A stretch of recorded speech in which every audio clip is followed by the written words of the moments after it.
Bonjour et bienvenue dans le dernier club Le Figaro Culture de l'année 2024 que nous terminons en beauté puisque nous recevons cette semaine l'actrice et réalisatrice Sandrine Kiberlin qui est à l'affiche du formidable film de Guillaume Niclou, La Divine, dans lequel elle enfile les robes et les jupes froufroutantes de Sarah Bernard. Nous évoquerons longuement avec elle bien sûr ce rôle magnifique de celle que Clémenceau surnommait notre trésor national et puis nous parlerons aussi bien entendu de sa carrière qui pourrait bien, c'est tout le mal que l'on lui souhaite, s'enrichir d'un nouveau César en 2025. Clara Géliot et Étienne Saurin nous diront ensuite quels sont les autres films à ne pas manquer en cette fin d'année. Et puis nous reviendrons sur l'année cinéma 2024 avec son lot de bonnes surprises, d'injustice et de déception. Le club Le Figaro Culture Cinéma avec Sandrine Kiberlin, c'est tout de suite après le générique.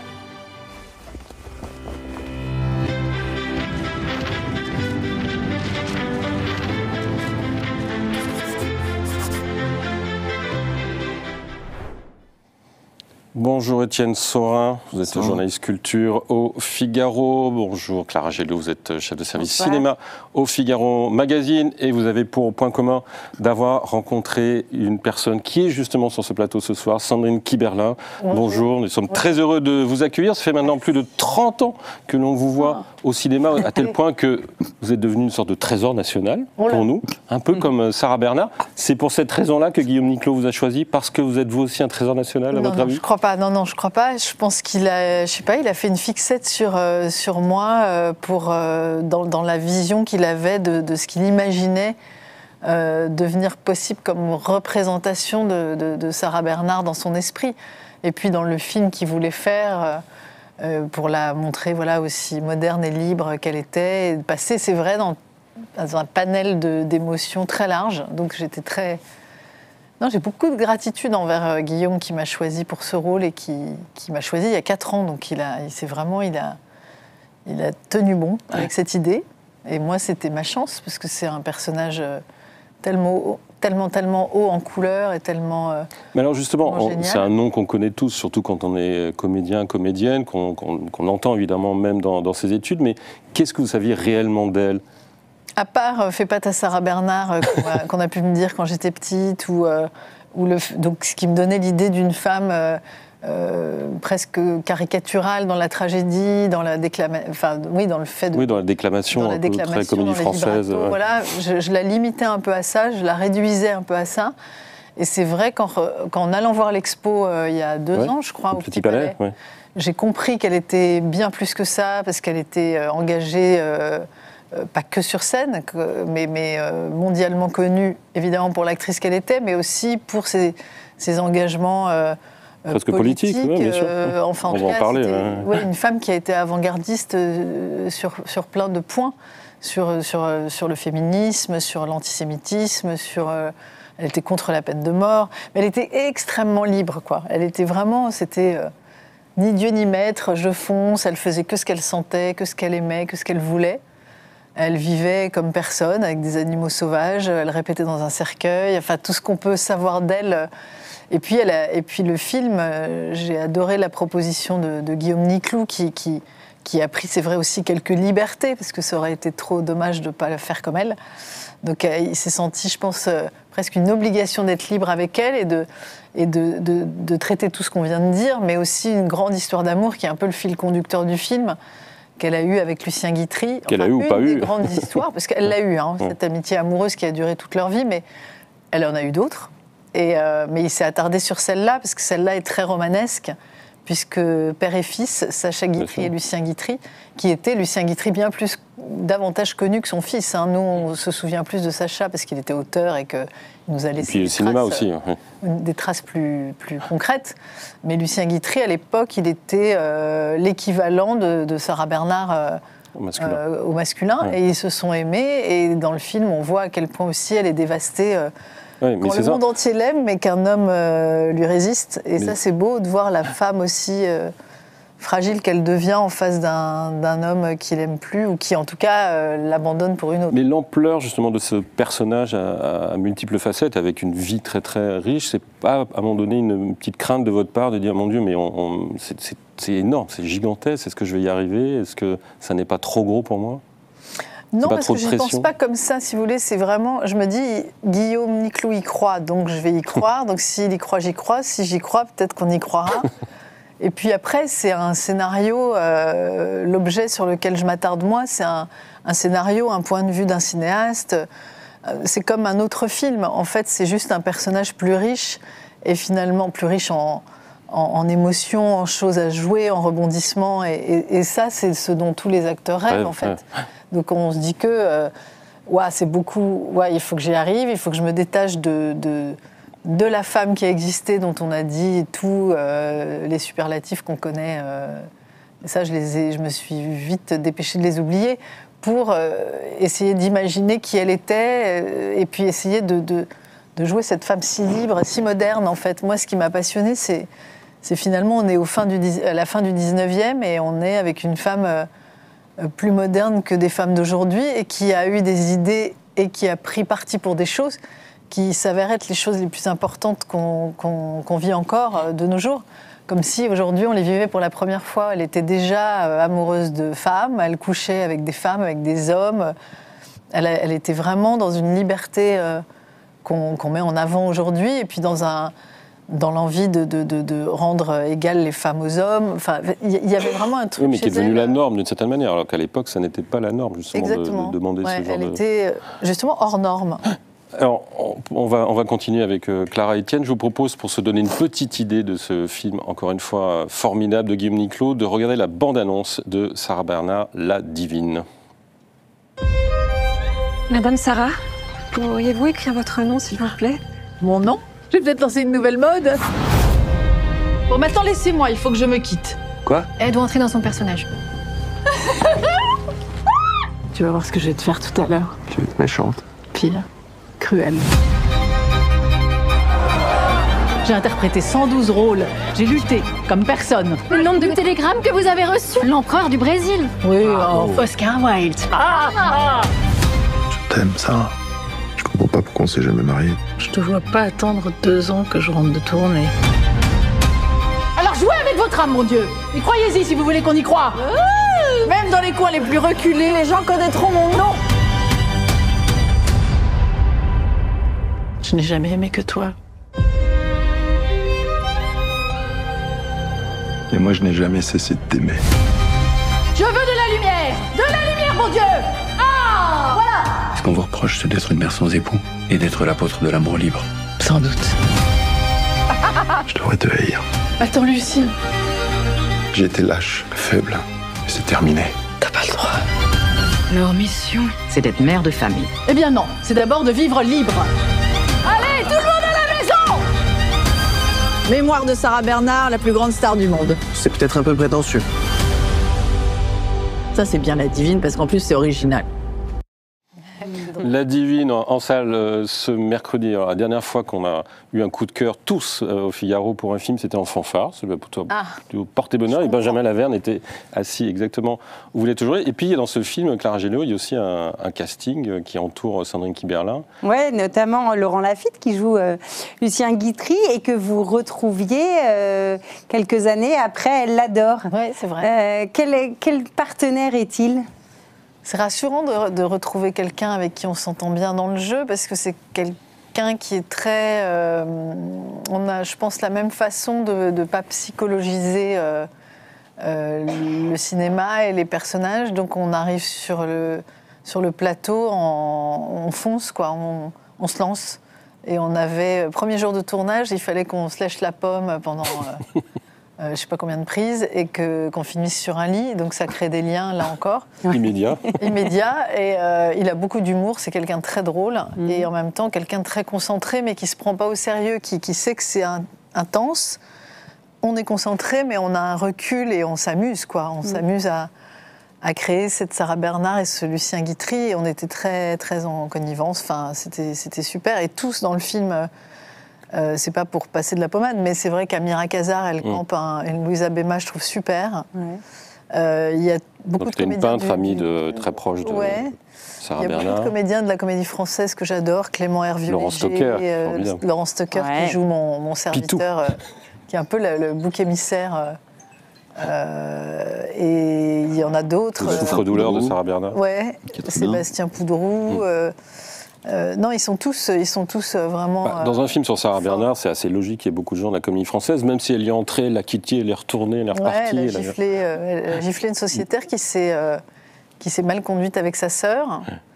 Ouais. La sociétaire a demandé des excuses, elle n'a jamais accepté. Elle est partie, elle a claqué la porte. Elle est partie à l'Odéon jouer Ruy Blas et on l'a rappelée aux Français, elle y est retournée. Enfin, elle faisait que ce qu'elle voulait, quoi. Ouais, c'est ça. Et surtout, elle se laissait pas faire. Elle était puis passionnée, donc elle créait ses spectacles, elle payait ses costumes, elle payait les décors, elle transformait les décors. On voit ça dans le film. À un moment, il y a le décorateur. Elle dit non, mais ça, je trouve ça mieux là, comme s'il faut enlever ça. Mais son domicile était lui-même un décor de théâtre, d'une certaine manière. Oui, et puis c'était porte ouverte la nuit, le jour. Je pense que c'est ce qu'on voit dans le film. C'est un tourbillon, cette femme. C'était vraiment la fête en permanence. L'époque voulait ça aussi. Hein, et puis les décors, les costumes, les excès là-dedans aussi. Elle mettait tout son argent là-dedans. Elle était en faillite à peu près tous les 2 ans. Elle partait 2 ans faire le tour du monde pour renflouer les caisses. Y compris celle de son fils. Ouais, c'est lui qui d'ailleurs la mettait souvent... la laissait sur le tapis parce qu'il dépensait tout l'argent. Mais ce qui est fou, c'est d'imaginer Sarah Bernard, grande star de l'époque où les mecs et les femmes s'évanouissaient pendant les spectacles, qui prend un train, qui a 2 wagons pour elle prend sa vaisselle, ses animaux sauvages, et elle part traverser le monde jusqu'en Australie. Mais il faut se figurer qu'on est fin 19e, les maladies ne sont pas les mêmes qu'aujourd'hui. Elle a peur de rien, elle n'a pas peur qu'on lui coupe la jambe, c'est même elle qui l'ordonne parce qu'elle souffrait d'une tuberculose de la jambe. Ouais. Et elle est tombée un jour sur scène et ça a vraiment aggravé son problème. Elle souffrait tellement qu'elle a ordonné à ce qu'on lui coupe la jambe. À l'époque, on nous endormait à l'éther, c'était pas gagné, quoi. Ouais. Elle n'a pas peur, elle y va en chantant la Marseillaise. C'est une femme folle, quoi. Et ça, c'est en 1915, Étienne. Ce qui est intéressant aussi dans ce film, c'est sa structure. C'est-à-dire que c'est pas un biopic, comme on dit, chronologique de sa naissance à sa mort. Il y a 3 périodes qui sont évoquées. Et c'est quelque chose qui donne un petit plus au film, je trouve, n'est-ce pas ? Oui, tout à fait. C'est pas un biopic conventionnel Wikipédia, comme on en voit quand même beaucoup. Mais le scénario est très malin sur les 2... Alors, il y a 3 périodes ou 2 périodes hein. En fait, il y a vraiment 2 périodes parce que c'est... Enfin, il y a il y a 1915 quand elle vient d'être amputée et elle revient en arrière en 1886 et 1896. Oui, c'est 3 périodes, mais en fait, le film, il s'axe vraiment, je trouve, sur sa journée fêtée par ses amis, la journée Sarah Bernard, qui finit pas comme elle devrait parce qu'il y a cette histoire de Lucien Guitriel qui dérape un peu pendant la soirée sans vouloir trop raconter le truc. Et puis il y a le moment où on lui coupe la jambe, elle finira quand même sa vie avec une seule jambe, un seul poumon, un seul rein. Elle a passé 30 ans avec un seul rein, je crois. Et elle est, je sais pas, c'est une force de la nature aussi, c'est vraiment quelqu'un qui... Mais je crois que dès l'âge de 14 ans, il faut quand même comprendre, même si c'est pas dans le film, c'est évoqué dans le film, et c'est important quand même de savoir d'où elle vient. C'est une femme qui aurait dû être prostituée comme sa mère, elle l'a été plusieurs années, et elle s'est sortie de tout ça à la force de qui elle est, pour avoir une belle vie et n'avoir plus peur de rien. On a l'impression que c'était le prix à payer pour faire de sa vie une vie... multiple, plus remplie que n'importe quelle autre vie. Enfin, elle a eu une vie incroyable jusqu'à la fin. Une vie de rockstar un peu, quoi, avant l'heure. Une vie de reine, de rockstar, de diva, de sans limite, avec une cour qui l'entoure, mais avec lesquelles elle se challenge, parce que sa cour, en l'occurrence, c'était quand même aussi Victor Hugo, Edmond Rostand, Jules Renard. Octave Mirbeau. Oui, c'est pas que des flagorneurs qui lui serrent les pompes. Enfin, il y a une admiration mutuelle. On voit bien dans le film. C'est plutôt bien montré. Le milieu théâtral de l'époque est bien montré. Ouais, et puis le milieu culturel, intellectuel, parce qu'elle s'entoure aussi de peintres de renom. Elle peut être challengée sur des trucs. Louise Abema, que joue Amira Khazar, n'est pas toujours d'accord avec elle. Et c'est ça que j'aime bien aussi, c'est qu'elle s'entourait de gens avec qui il y avait du débat, il y avait du dialogue. Elle envoie un verre à la gueule de son fils quand il est contre Dreyfus, alors qu'elle est persuadée de l'innocence de Dreyfus, et qu'elle va trouver Zola pour essayer de l'intéresser au sujet qu'il ne maîtrise pas trop. Et c'est elle qui va être à l'origine aussi de ce J'accuse. Dans l'horreur, Et donc, elle avait vraiment Il y a même une rencontre avec Freud. un courage fou, ouais, Qui est assez qu'elle ignore un amusante. peu parce que... Elle ne Moi, se rend je pas veux- compte. Ouais. Je veux bien me mettre à sa place quand on lui T'es qui, présente toi et qu'elle Un lui dit, vieux elle dit, docteur, mais vous êtes qui viennois. en fait ouais. Et, Alors c'est que lui très est, bien montré dans le film. fasciné par elle. Enfin, apparemment, il vient vraiment Ouais. pour la rencontrer. Lui, il l'a vu jouer et il se dit qu'il ferait un travail génial sur l'hypnose avec elle. Et elle le regarde, elle dit « Oula, je suis si fatiguée, je pourrais bailler en dormant » et elle part. Elle était très difficilement impressionnable, je crois, et très sincère dans ses prises de position, dans ses engagements amoureux, amicaux. Elle couchait à peu près avec tous ses amis. Enfin, il y avait une espèce de liberté, même avec Lucien Guitry, que joue Laurent Lafitte, et qui est sa grande histoire, et qu'on voit vraiment à quel point, d'ailleurs, elle investit cette histoire, on le voit bien dans le film. Et c'est quand même une époque où Lucien Guitry s'est marié 5 fois. Il l'a choisi comme témoin au milieu de tous ses mariages, alors qu'on sait qu'ils vivent cette histoire qui dure toute la vie entre deux et qui est vraiment une histoire forte entre eux. Et elle se marie de son côté, elle a 7 enfants, elle a des histoires. Enfin, faut vraiment se ramener à une époque qui était loin d'être la même que la nôtre, mais où elle avait déjà des idées qui sont les nôtres. C'est un personnage. Du coup, ça vous assez donne des fascinant. complexes? Vous dites que votre vie est un peu monotone ou pas en comparaison? Mais non, moi je la joue, donc on peut pas être moins monotone. Mais non, ce qui m'a étonnée, et ce qui m'a plu et fait un drôle d'effet, c'est vrai, c'est que pendant tout le tournage, je me sentais surdimensionnée. Parce que quand vous jouez un personnage comme ça, à la fois drôle, à la fois douloureux, à la fois théâtral, à la fois engagé, à la fois intellectuellement quand même très vive, qui a des répliques qui tuent, qui est tellement fine, qui a un esprit fou. Quand vous vous délestez du costume à la fin, vous avez l'impression de perdre, Vous videz, ouais. de perdre en charisme, de perdre en tout, quoi, de perdre. Mais à la fois, elle vous laisse une trace de... Et j'espère que... Et c'est bien de la connaître et de faire connaissance avec elle, parce que ça nous laisse une envie, je trouve, d'envergure, de liberté, de dire les choses, d'oser poser les questions, même si les réponses, elles sont plutôt... Parfois, on en a peur, d'avoir moins peur. C'est vraiment quelqu'un qui, de l'avoir joué, m'a apporté ça, je crois. Et puis le courage, parce que justement sur l'affaire Dreyfus, pour nous c'est une évidence aujourd'hui, Dreyfus est innocent. Il y avait ce que Gilles Kepel appelle aujourd'hui l'antisémitisme d'ambiance, Ouais. qui était plutôt à droite à l'époque et aujourd'hui est plutôt à gauche, mais en tout cas c'est la même Dans les chose. deux sens. Et à l'époque, elle prend des risques À l'époque, réels. on l'a complètement, parce qu'on la jette au sol, on la Elle se fait tabasse, agresser. Ouais. on la traite de sale juive très tôt. Donc elle se sentait très patriote, mais en même temps jamais vraiment sans doute à sa place, parce que montrée du doigt, parce que juive, déjà fin 19e. Ouais. Et déjà elle combat ça. Et aussi, il faut se figurer, parce que Badinter, heureusement, a repris les choses en main aussi à notre époque, mais elle était contre la peine de mort aussi, ce qui était quand même complètement fou. Oui. Avant même la Première Guerre mondiale, quoi. Enfin, elle était... Et d'autant qu'elle était proche de Louise Michel, qui était une figure de la commune, Ouais. et que justement la peine de mort, c'était pour les communards, ou en Ouais. tout cas les anarchistes qui se réclamaient aussi de la commune. Donc être contre la peine de mort, c'était aussi un geste politique. C'était un être geste contre... politique très, très qui donnait l'impression avant-gardiste, d'être- ouais. très culotté, très courageux. Bien sûr. Pas culotté, courageux. Ouais, ouais. Pas pareil. On parlait tout à l'heure du théâtre et notamment de la comédie française. Vous, ça vous aurait plu d'appartenir à une troupe comme celle de la comédie française, par exemple? Alors, en fait, je peux vous répondre vraiment, parce que j'ai refusé... En fait, quand je suis sortie du conservatoire, je suis rentrée au conservatoire en jouant une scène de cinéma. Donc déjà, j'avais bien montré à tout le monde que j'étais amoureuse du cinéma. Donc on me regardait un peu... pas toujours... c'était pas toujours simple, mais... N'empêche que je suis rentrée avec une scène de Woody Allen et que le jury a dit oui. Donc, quand on sent les choses, finalement, c'est un peu comme Sarah Bernard. Il faut y aller, il faut faire ce qu'on sent, quoi, je crois. Surtout quand on est des artistes et qu'on a envie d'être singulier et d'affirmer sa singularité. Mais donc, en sortant du conservatoire, moi, j'avais vraiment une envie de cinéma depuis toujours.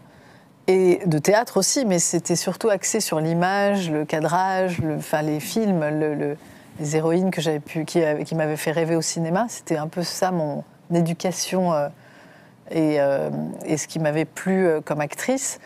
Et à la fin, Jean-Pierre Miquel, qui à l'époque était administrateur, m'avait pas proposé, mais il m'avait fait entendre que si j'avais envie, ce serait possible et qu'il fallait qu'on en parle. Et c'est vraiment quelque chose qui m'a jamais... j'adore aller à la Comédie Française. Tous mes amis de l'époque du conservatoire sont encore mes amis, et ma meilleure amie est à la Comédie Française, Florence Viala. Donc j'adore, je vais tout voir. J'adore les entendre parler de la Comédie Française, mais c'est pas du tout un style de vie qui me correspondrait. Vous ne regrettez pas d'avoir dit non? Non. Moi, j'adore le répertoire qu'il leur est offert, j'adore le théâtre aussi, mais j'ai une telle chance au cinéma que ce serait fou de bouder cette chance pour aller ailleurs, en fait. Surtout qu'on peut faire les deux, parce que le film que vous avez fait en tant que réalisatrice, il y a un peu aussi de théâtre, d'une certaine manière, dans oui, parce que mon héroïne, elle est jeune, elle a 18 ans, et que c'est moi qui ai écrit toute seule le film, donc on parle toujours mieux. D'ailleurs, on ne se rend pas compte de ce qu'on écrit au début. Et inévitablement, elle était passionnée de théâtre, parce que j'en faisais une étudiante de théâtre. Une jeune fille qui va bien. Ouais, c'était sa passion, et ça m'aidait sans doute à écrire de façon assez juste ce qui peut passionner une jeune femme de 18 ans quand elle est élève au conservatoire. Et puis j'étais entourée à cette époque que je traite, qui est donc les années 40. Il y avait beaucoup d'élèves au conservatoire qui tentaient de commencer une carrière d'acteur. Ça m'intéressait beaucoup de traiter ça au milieu d'une époque qui s'avère être très dramatique, mais qu'elle ne peut pas soupçonner à ce point-là dramatique. Nous, on le sait parce qu'on a de l'avance sur elle. Mais... Et d'ailleurs, Rebecca Marder, votre interprète, était à la Comédie Française à ce moment-là. Mais elle l'a quittée depuis. Elle l'a quittée depuis. Je pense qu'elle est très passionnée. Elle aussi fait sa Sarah Bernard. Et elle reviendra. Ou peut-être, mais en tout cas, on peut jouer au théâtre ailleurs aussi qu'à la Comédie Française. Je pense qu'à la Comédie Française, vous-même l'avez faire fait. Des productions avec l'extérieur et tout ça, mais j'ai toujours aimé le théâtre dans les films aussi. Ouais. Chez Piala, quand ça répète dans À nos amours, chez René, beaucoup de réalisateurs ont mis du théâtre dans leur cinéma, et je trouve ça... Bergman, je trouve ça très beau, parce qu'on voit la naissance et les coulisses d'un acteur.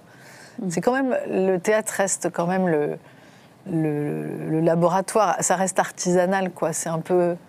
Je pense qu'on y revient toujours quand on est passé par là, quand on a goûté au plaisir de l'instant. Mais j'adore le cinéma. Je crois savoir d'ailleurs que vous écrivez un deuxième film. Et même si c'est le début de l'aventure, je crois que ça parle d'une actrice. Donc c'est vraiment un sujet qui vous intéresse. Oui, parce que j'avais fait un court-métrage où il était déjà question d'une actrice très seule, alors qu'on avait l'impression qu'elle était...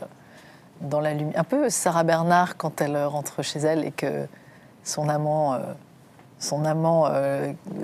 l'abandonne, et tout à coup ça devient très fragile, quoi. C'est ça que je trouve intéressant, c'est ce qu'on montre et ce qu'on est.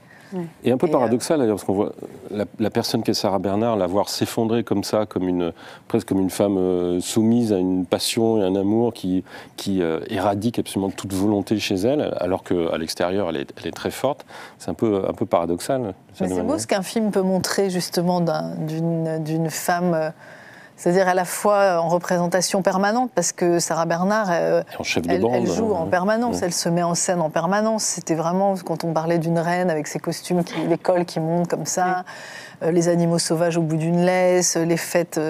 et puis une attitude avec ses amis, dans la société, qui était vraiment une attitude de reine, d'actrice en permanence. Et effectivement, c'est beau, je trouve, dans le film, que Guillaume Niclou montre... Parce qu'il y a des courriers qui en témoignent, des témoignages d'elle sur sa façon d'aimer, et qui montrent à quel point c'est une femme comme les autres. C'est la fameuse scène de Julia Roberts dans Coup de foudre à Notting Hill, qui dit à Hugh Grant je ne suis qu'une femme amoureuse d'un homme, alors qu'elle est hyper connue, une star. Et lui, il est libraire, et elle dit je peux aussi être une femme comme les autres. Et dans le film... Il y a ça, et dans sa vie à elle, il y avait ça. Il y avait le fait très paradoxal d'être aimé de tous, mais en même temps, on a envie d'être aimé que que d'un homme ou d'une femme, enfin peu importe, mais que de la personne qu'on aime. Vous avez mis un petit peu votre patte dans les dialogues, dans les réparties, dans les saillies presque, qui sont aussi un des bonheurs du film.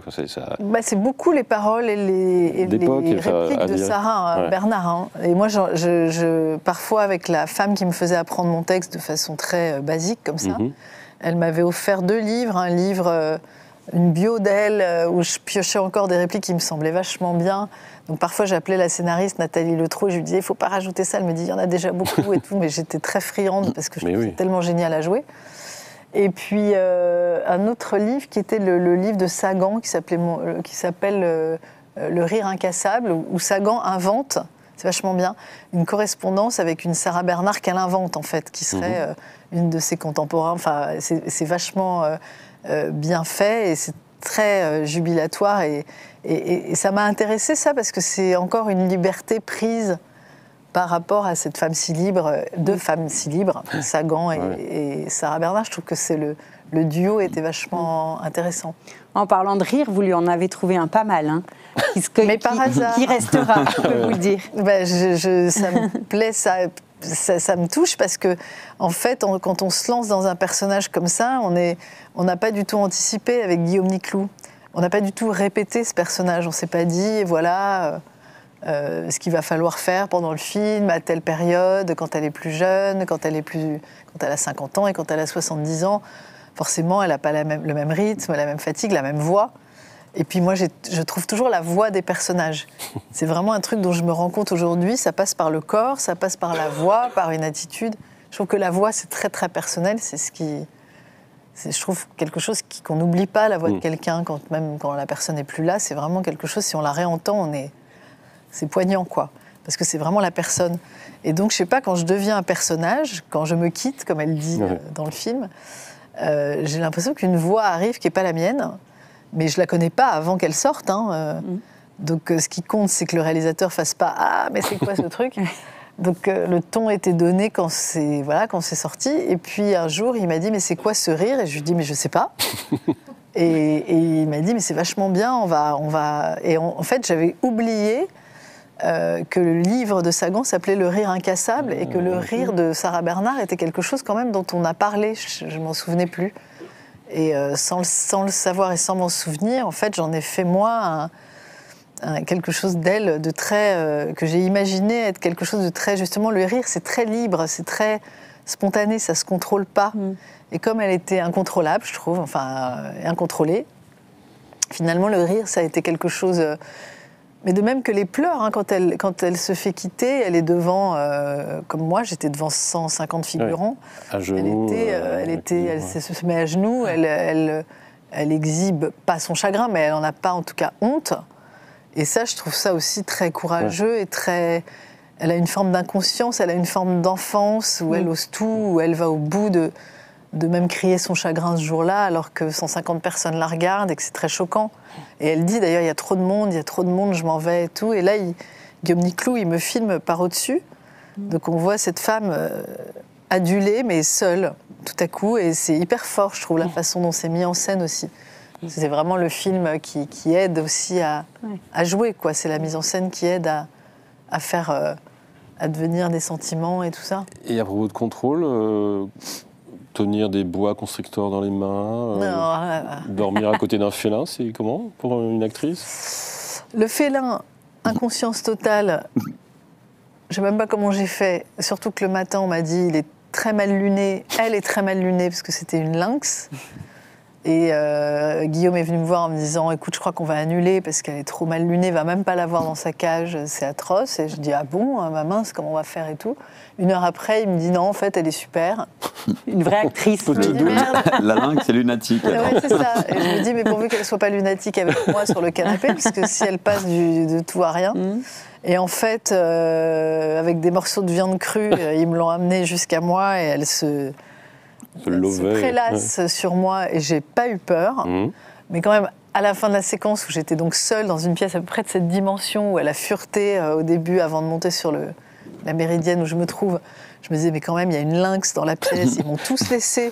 Il y avait mon maquilleur qui me connaît depuis je sais pas combien de films qui disait, vous allez me la tuer, tout ça. Et je me disais, mais qu'est-ce que je suis en train de faire ? Et en fait, quand on joue, on oublie tout, on oublie qu'on a mal à la gorge, mal à je sais pas où, qu'on est avec un lynx qui pèse 100 kilos. Donc n'importe quoi. Et j'ai joué comme si, évidemment, c'était mon quotidien d'être à côté d'un lynx, comme Sarah Bernard. Comme un labrador. C'était beaucoup plus compliqué avec le serpent, où j'ai fait une crise de nerfs. Où j'ai vu, il n'y a pas longtemps, Clément Hervieux-Léger, qui joue le peintre préféré de Sarah Bernard, et qui me rappelait la crise que j'avais faite, parce qu'eux, ils étaient dans la salle d'à côté, parce que la séquence se passe dans un moment très festif d'une soirée où on voit dans l'extrait. Elle les reçoit chez elle, et elle leur dit « Oh là là, j'ai oublié de vous présenter Alceste, ma dernière trouvaille ». Elle court et elle va chercher donc un boa Imperator. J'ai jamais pu le dire, le nom. C'est vous dire à quel point je l'ai là, le boa. Constrictor Imperator. Constrictor Imperator, c'est-à-dire que c'est ceux qui étranglent. Vous voyez, leur spécialité, c'est d'être énorme et d'étrangler normalement des petites biches ou des petites brebis ou des petits ou parfois arbres. des actrices. Ouais. Mais quand il y a un coup d'actrice, ça le fait, quoi. Surtout quand on a peur. Donc il me l'a mis dans les mains. Je l'ai engueulé là. J'ai dit, mais t'es un pervers. Parce qu'avant le tournage, il m'a dit, est-ce que t'as peur d'un animal? Je dis non. Peut-être les serpents. Et paf, je me retrouve avec un serpent, mais énorme, enfin dans un sac en gaz transparent où on voit le truc qui bouge atroce, jaune, gluant, pas de truc. Il me l'a mis dans les mains comme ça. Je dis, comme ça. Il me dit, non, comme ça le fait pas. Il faut que tu le mettes autour du cou. Et là, j'ai hurlé après lui. Mais ça a duré 5 minutes où tous mes copains acteurs dans la pièce d'à côté, ils disaient la pauvre, et en même temps, on aurait dit un challenge, genre vas-y. C'est Fort Boyard. C'est vraiment Fort Boyard. La prochaine fois, vous direz que vous avez peur du labrador. Comme voilà, ça. comme ça, ils mettront un petit labrador tout bébé, tout gentil. Un teckel. Non, mais on joue Sarah Bernard, on la joue pas. Hein. Ouais. Elle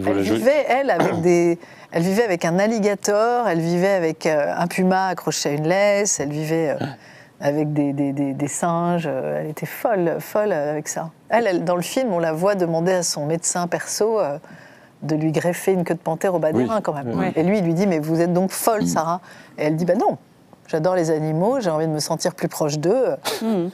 Elle a réponse à tout. Tout ça est normal. Ouais. Tout ça est normal. On n'est pas loin du règne animal. Hein. Il a réussi. Non, parce que cet individu, Étienne Saurin, à chaque émission arrive à caser le règne animal, qui sont film culte. Je comprends, c'est un film là pour le coup aussi hors norme. Très très beau film et très grand acteur. Merci. Que ce Paul Kircher qu'on n'a pas fini de... Bravo Étienne et surtout bravo à vous Sandrine Kiberlin pour ce film La Divine en salle ce mercredi. Merci. De Guillaume Niclou.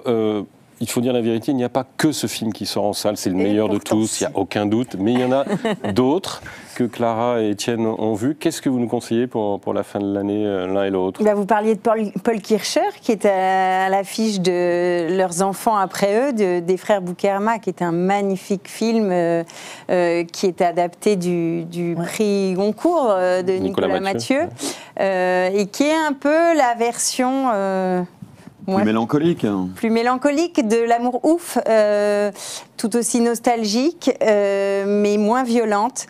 C'est une fresque qui nous renvoie dans les années 90 et qui retrace les années adolescentes d'un jeune garçon qui s'ennuie un peu il est où exactement ? Hayange, en Lorraine. En Lorraine. Voilà. Un peu désindustrialisée. Avec un Gilles Lelouch formidable. Moi, j'ai adoré ce film. Je trouve que c'est tendre, c'est nostalgique. Il y a une mise en scène remarquable, des acteurs exceptionnels. On voit aussi Ludivine Sagnier qui est très très bien. Et Lelouch avait failli le faire lui-même, je crois, c'est ça ? Oui, il avait, je crois, un projet d'une série pour tout. Au départ, d'une série, voilà. Et puis comme il était en train de faire préparer l'amour ouf en même temps. Mais c'est marrant de voir la concordance des deux films. Mais il est coproducteur, c'est ça. Il est coproducteur. Mais c'est un immense acteur, Paul Kircher. Oui. Là, oui, il est en train de... Ouais. Il a eu d'ailleurs, pour ce film, un prix à la Mostra de Venise. Mais dans votre premier film, il y avait Anthony Bajon, Rebecca Marder aussi, vous ne vous étiez pas trompé. Anthony Bajon, je peux vous en parler pendant 1h30 si vous avez du temps. Pour moi, c'est de la même veine, c'est-à-dire que c'est des acteurs. Ouais, vous avez raison. Il est dans l'amour ouf, d'ailleurs, vous l'avez vu. Il est merveilleux, il a une scène, mais alors mais de toute façon, c'est un acteur Anthony Bajon, quand il a quitté mon plateau, avant les autres, j'étais vraiment triste qu'il parte, quoi. J'ai pleuré, je lui ai dit, j'ai pas envie que tu partes. Il est d'une humilité, il est aussi beau dans la vie que ce qu'il est à l'image. C'est-à-dire que je pense qu'il a vraiment un très beau chemin devant lui. Pour moi, ces deux acteurs sont... Il y a Pierre Lotin aussi que je mettrais dans le lot. Ah oui. Il y a trois acteurs qui sont pour moi à part et qui apportent quelque chose de très singulier dans ce qu'ils sont. Bon, Anthony, je le connais particulièrement bien, mais les deux autres, là, je vais tourner avec Pierre Lotin là, dans le prochain film que je fais, c'est avec Pierre Lotin.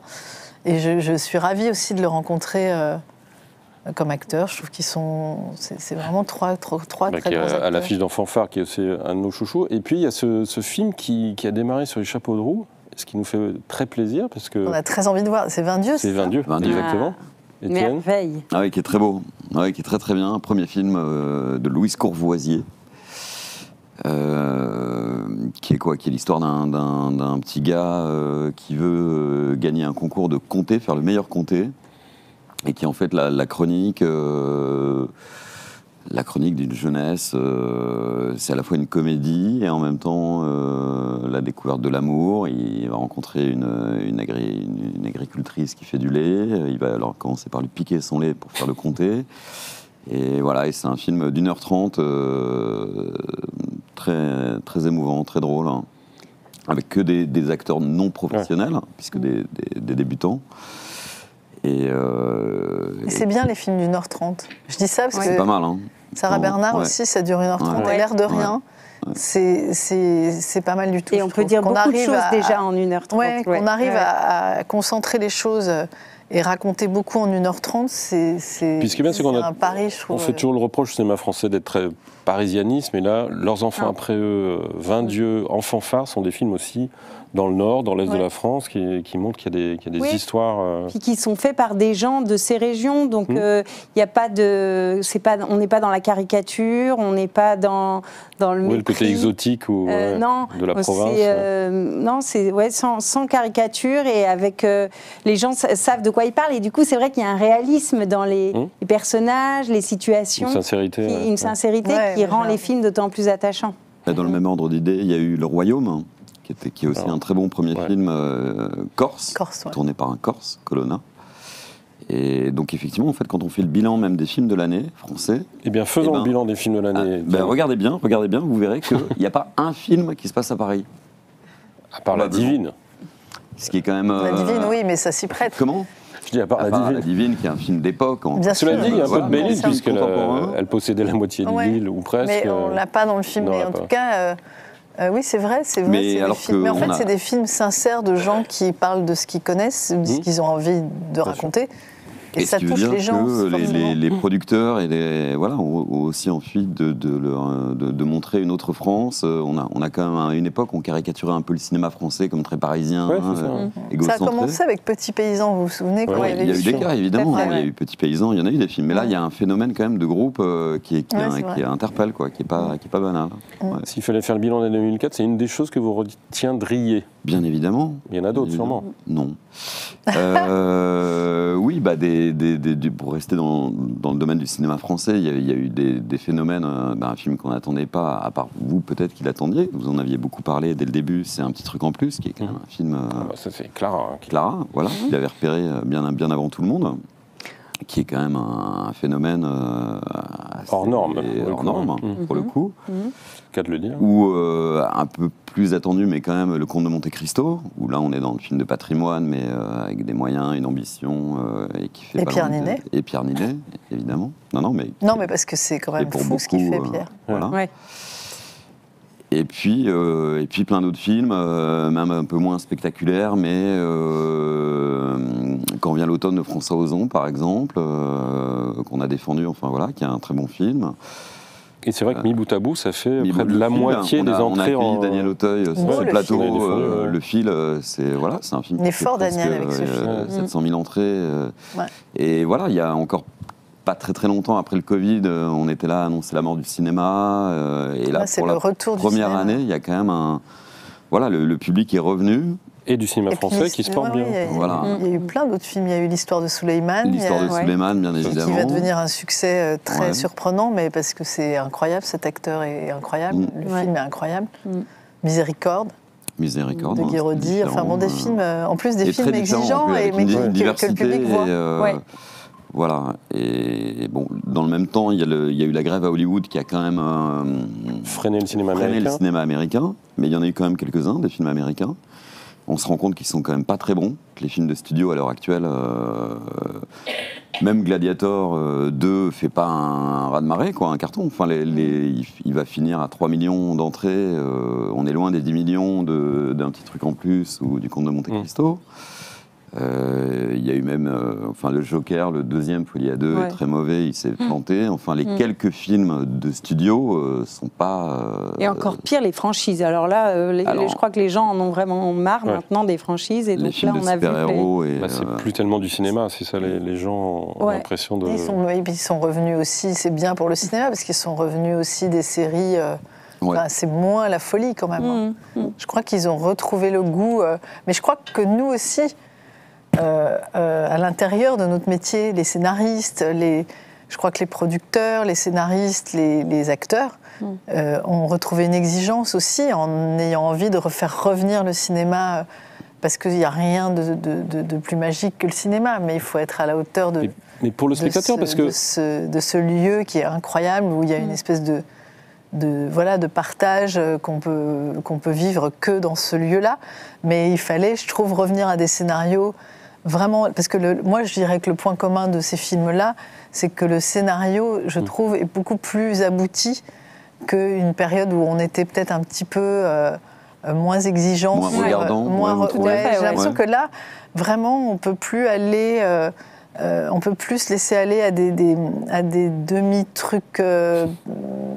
Non pas qu'il y en a eu beaucoup des mal écrits, mais là, vraiment, il y a un souci du scénario, voilà, c'est ça que je veux dire. Il y a vraiment un souci du scénario, et nous, on le sent, quand on reçoit les projets, il y a un vrai souci de l'écriture, des dialogues, de raconter une vraie histoire, de concerner le spectateur, d'être vraiment au cœur de l'histoire qu'on raconte, de ne pas prendre les gens pour des cons, de ne pas leur expliquer les trucs, de les concerner, mais sans être là à mâcher le truc, et à garder le ton du cinéaste aussi. Mais on le retrouve dans les séries quand même, le soin dans l'écriture, dans le dialogue, le scénario. Pour un acteur, quelle est la différence entre mais il y a le plaisir de retourner dans les salles qui est venu, je crois, vraiment de ces histoires qu'on a envie de voir. Les gens, ils savent qu'on leur ment pas quand il y a en fanfare.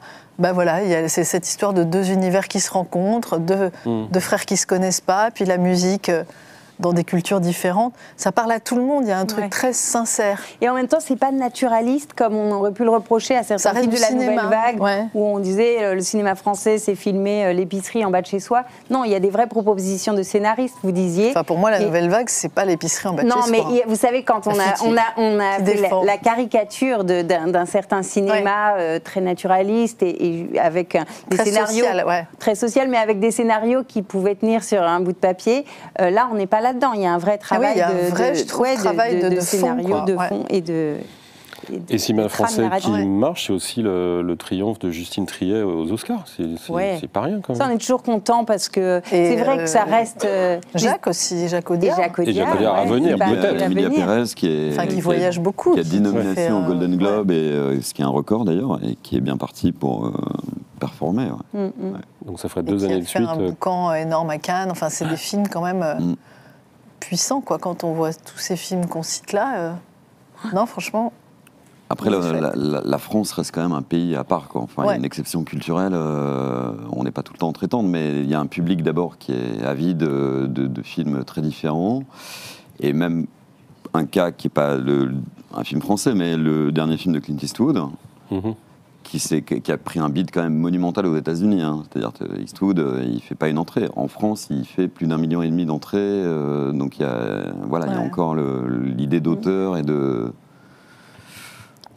Non, mais le cinéma, j'ai vraiment l'impression que le public français, il est assoiffé de cinéma, qu'on lui raconte des histoires différentes, dans des univers différents, mais effectivement sincères. Je crois que c'est vraiment le fin mot pour que ça fonctionne, quoi. Autre preuve, et on voit de plus en plus de documentaires au cinéma. Et le public français aussi est capable de se déplacer en salle pour voir des documentaires. Ça, moi, j'ai noté ça aussi sur l'année 2024. On en a vu pas mal de grande qualité. Je pense à Madame Hoffman qui racontait la dernière année de cette infirmière dans un hôpital des quartiers nord de Marseille, ou la trilogie sur la folie de Nicolas Philibert qui était fascinante.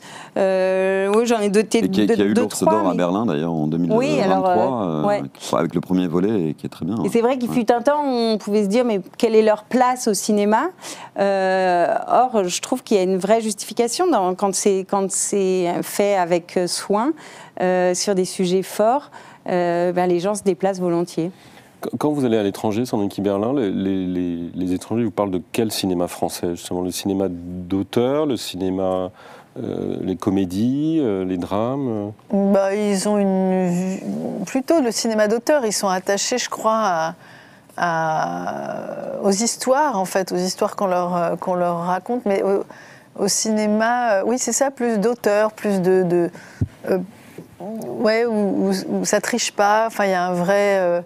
Alors, c'est vrai qu'à l'étranger, ils ramènent ça à un cinéma plus lointain, je trouve. Ils ont toujours Godard, Truffaut, voilà. Enfin, c'est des références très fortes pour eux. Oui. Donc, c'est toujours ce qui vient en avant. Mais après, Audiard, par exemple, c'est quelqu'un maintenant dont on parle à l'étranger. Ozon, c'est quelqu'un dont on parle à l'étranger. Il y a des cinéastes qui voyagent et qui se sont fait connaître et qui représentent la France à l'étranger de façon très forte. Hein. Mais donc, c'est un cinéma un peu... Ça peut être auteur, mais un peu spectaculaire quand même. Enfin, il y a un truc un peu... Mais ça reste, des cinéastes. Ils parlent beaucoup des cinéastes en fait, quand ils citent le cinéma. Enfin, de ce que je ne suis pas non plus la plus grande voyageuse de France. Hein, mais vous, à l'inverse, il y a des cinéastes étrangers avec lesquels vous aimeriez travailler? Je sais que vous prenez des cours d'anglais, alors. Oui, je suis sur Duolingo. Mais ça, c'est pour ne pas avoir de panne frustrante. Non, c'est pas du tout. Ouais. C'est parce que je me suis retrouvée dans des situations à Cannes, notamment, où on est amené à rencontrer des gens qu'on adore, genre Meryl Streep ou Jane Campion. Moi, c'est à chaque fois « I love you so, I love you so ». Je me suis dit « c'est pas possible ». Je me suis fait engueuler. Je me suis dit « non, là, il faut que je peaufine l'anglais ». Pas pour une autre ambition que celle-là, parce que honnêtement, je suis tellement heureuse, moi, en France, avec ce qu'on me propose. Et puis, je trouve qu'on a des grands cinéastes, on était en train d'en parler, puis il y en a d'autres qui arrivent, et c'est tout le temps... Il y a quand même, ça foisonne. Après, oui, il y a des gens avec qui je rêverais comme ça, mais genre coup de fil, allô, voiture programme. Voilà, j'ai encore des progrès à faire, mais oui, il y en a, mais pas forcément américains d'ailleurs. Ouais. Ça peut être un Lucas Dont, ça peut être des gens, je sais pas, une Marie Kreutzer. Des étrangers, mais plus, enfin, je sais pas, ça me vient pas là, mais évidemment qu'il reste Scorsese et. Ouais. Et Lucas Dont, il n'y aura pas le problème de la langue, c'est l'avantage. Ouais.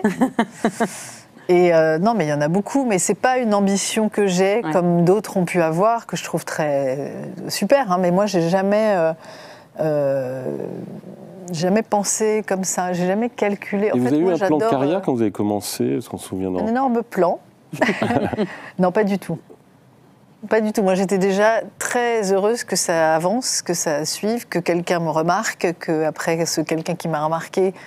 Après, pour pas être dans la fausse modestie, il y a beaucoup de choses qui sont liées au choix qu'on fait et au non qu'on ose dire. Parce qu'au début, tout est incroyable. Quand on vous propose un film, vous n'en revenez pas. Donc, on vous propose Les Patriotes, mais après, on vous propose 15 patriotes, enfin 15 call girls, 15 films d'espionnage que vous êtes tenté de faire, parce que c'est bien de travailler, mais il faut savoir dire non, jusqu'à ce que En avoir ou pas de Laetitia Masson arrive, jusqu'à ce que Jacques Audiard arrive avec le rôle d'une fille encore autre chose. Un héros très discret. Un héros très discret. Et puis après Dupontel avec 9 mois ferme. Bien plus tard, mais entre-temps, il y a eu Bonitzer, il y a eu René, Téchiné, des gens... Et puis des premiers films avec Jeanne Herry, des découvertes de cinéastes aussi.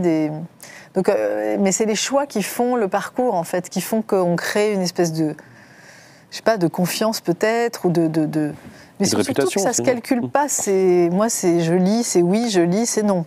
Enfin, c'est pas du tout... je pense pas du tout à qui va le faire à ma place, à qui... Et surtout, quand on regarde votre filmographie, on s'aperçoit que vous jouez tous les genres. Donc pour des cinéastes, c'est aussi précieux de savoir qu'on a une actrice à qui on pourra demander de faire de la comédie, de la tragédie, un film historique, un film en costume. Mais vous savez, moi j'étais déjà comme ça au conservatoire, c'est-à-dire j'aimais tous les genres. J'aimais jouer.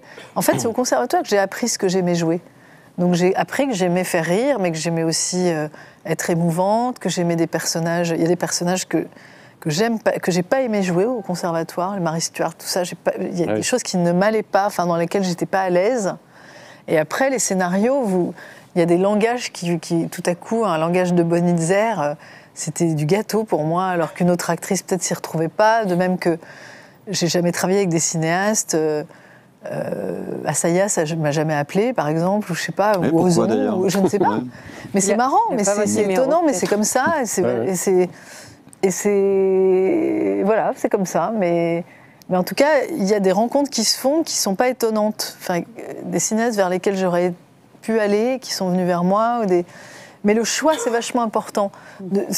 Moi, par exemple, à un moment, je me souviens, j'ai accepté Police, un petit rôle dans Police de Mai Wen, que Mai Wen n'osait même pas me proposer au départ, qui montrait une autre classe sociale dans le film, qui était la seule bourgeoise du film, qui a un enfant dont son mari abuse. Et je me suis dit, elle peut couper cette scène, en fait. Le film peut être... Donc il y avait un challenge à rester dans le film. Et surtout, cette scène a ouvert vers autre chose aussi. En fait, c'est parfois des petits rôles qu'on ose, que les gens se disent, mais elle va pas le faire, ou je sais pas pour quelle... Moi, je suis pas dans le quantitatif. C'est tout à coup, j'ai lu Police, j'ai lu cette femme, je me suis dit, c'est important de parler de ça aussi, j'adore ce rôle, c'était pas évident à jouer, il y avait un autre truc à tenter, et c'est comme ça que ça ouvre aussi pour les cinéastes à venir, qui se disent, ah bah on peut aussi aller vers ça, on peut aussi aller vers là. C'est à nous, en fait, de montrer ce qu'on sait faire et ce qu'on aime faire. Pareil quand vous tournez Novembre, par exemple.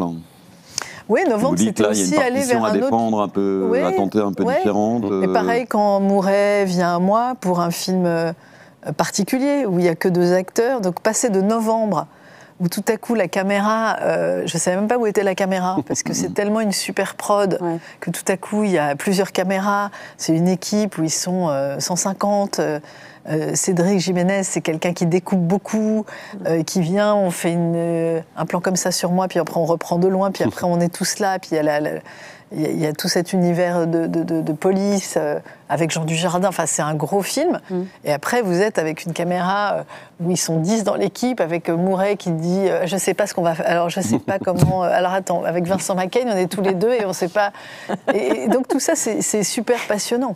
Et encore après, nous avons la divine Sarah Bernard en salle ce mercredi. Merci infiniment Sandrine Kiberlin d'être venue sur ce plateau. Merci Étienne Sorin, Clara Géliot. C'en est terminé de ce club Le Figaro Culture et des clubs de l'année 2024. On se retrouve le 8 janvier avec pour invité Frédéric Becbédé. D'ici là, je vous souhaite une très bonne soirée, une très bonne semaine, de très belles fêtes de Noël et à l'année prochaine.